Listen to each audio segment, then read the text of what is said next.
Kaugnay ng kaso ni Mary Jane Veloso at isinasagawang investigasyon ng Task Force EJK ng Department of Justice, kausapin na po natin si DOJ Undersecretary Raul Vasquez. Magandang umaga at welcome po sa Balitang Hali. Magandang tanghali, Connie, at magandang tanghali sa mga manonood at tagapakinig. Yusek, may impormasyon ba kayo kung formal lang nakausap po ng pamahalaan ang pamilya ni Mary Jane Veloso kaugnay po sa pagbabalik niya sa Pilipinas? Ongoing naman yung pakikipag-ugnayan ng gobyerno sa pamilya ni Mary Jane Veloso. Noon simulat mula pa lang, no, Connie? Kasi 10 years in the making na to at ngayon naman tayo nagkaroon ng napakagandang opening, lalo na nung dumating yung administrasyon ni President Ferdinand Bongbong Marcos Jr.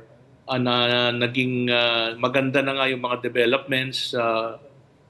Ngayon, malamang kung suswertehin tayo before Christmas, kung sakasakali, makuha natin yung kustodiya kay Mary Jane dito sa mga bagay na to. Oo nga po. At may mga detalye kaya na tayo, no, para ho dito dahil sinasabing may mga kailangan pang plansyahin, ano, kasama po ang Indonesian government para mailipat dito sa Pilipinas ang kustodiya kay Mary Jane. Correct. May mga ongoing negotiations pa, Connie, kasi nga ang relasyon ng Indonesia at saka Pilipinas malalim at malawak, no? Very meaningful. And at the same time, wala kasi tayong treaty on the transfer of sentenced persons with Indonesia, unlike UK and Spain for that matter. So since wala tayong treaty with Indonesia, ang basehan lang nito ay isang agreement between the two sovereign states, and that is being crafted now between our DFA and in the Indonesian government, no? With of course tumutulong din kami sa DFA natin tungkol sa negosasyon na yan, but principally ang ating DFA ang nakikipag-ugnayan sa kanila tungkol sa mga kondisyones, dahil ang basehan nito, I have to emphasize, is an international agreement between two sovereign states based on international committee and courtesy, dahil wala ngang treaty. I see. Pero iba pa ho ito dun sa sinasabi na 2026, no, na sinasabing batas din sa Indonesia. Kumbaga ito pong transfer of prisoner ay immediate na itong mapapatupad, tama ho ba? Yes, yes. That has nothing to do with the internal law of Indonesia, ng effectivity nito yung 2026. Because I understand that has something to do with the penal laws nila. I see. Okay. At ang isang aspeto na yan na sinasabi nila na kung sakasakaling may transfer si Mary Jane dito, ay ikukonsidera natin yung sentensya na pinatag ng Indonesian courts. Alright. Okay, sa iba hong topic naman, patungkol naman particularly sa EJK po, ano po ba yung specific target na ma-establish po ang Task Force EJK sa 60 araw na case build-up, no? At sapat na ho ba yung panahon na kaya na yan?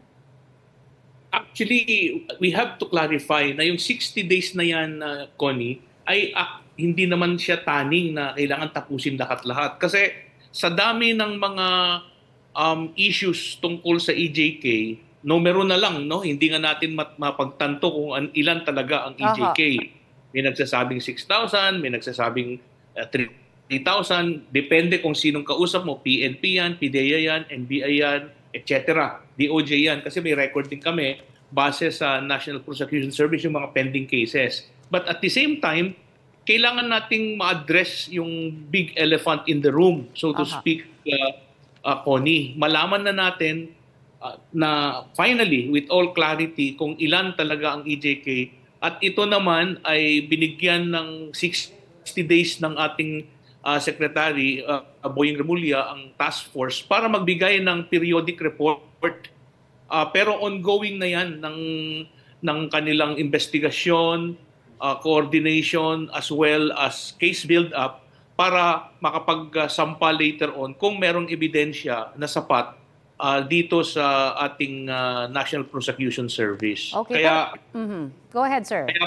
Kaya po ang number one dyan ay kay malaki, kay maliit, yan ay susundan namin yung mga supposed extrajudicial killings, pero para magkaroon naman ng meaningful investigation, hindi mo dapat i-attempt na sagutin lahat. I-identify mo yung mga areas na napakaraming so-called incidents ng EJK.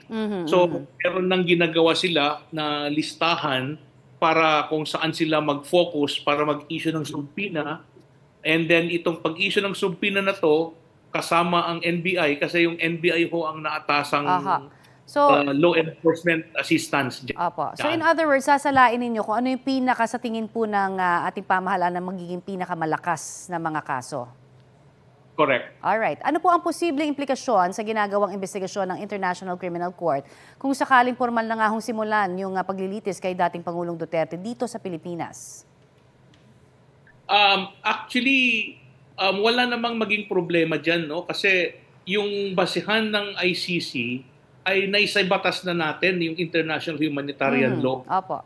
Yung RA 9851. Even us, without being members of the Rome Statute now and not part of the ICC, we can actually litigate a case now here, prosecute a case based on international humanitarian law on genocide, torture, etc. Yung identified crimes sa RA 9851 to the exclusion of any other tribunal. I see. Ngayon, ang isang issue diyan ay sinasabi, paano kung magkadugtong, no, o mag-overlap?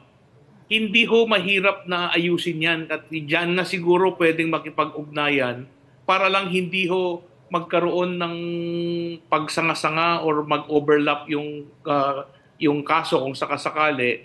Kung ipagpatuloy yung ICC kasi mayroong nagsasabi na baka kung mag-umpisa dito, titigil naman sa kabila. Way of doing that is easily identify mo lang yung period covered or yung mga supposed victims. So, hindi na siya parehas. Alright. Pwede nang tumakbo parehas yung kaso. Kasi nga, ang idea naman natin, all along, ito yung prinsipyo ng ating gobyerno, ay we have an operating and existing judicial system. Effective naman yan. Nakita natin yan sa kaso ng dating Senadora Leila de Lima, no? Natapos naman yung kaso niya. But at the end of the day, yun namang ICC, pinagpapatuloy nila yung investigation. Naku, marami pong salamat. Marami kaming nakuhang impormasyon na bago po mula sa inyo. Maraming salamat, DOJ Undersecretary Raul Vasquez. Thank you very much, Connie, sa pagkakataon at magandang hapon ulit sa lahat.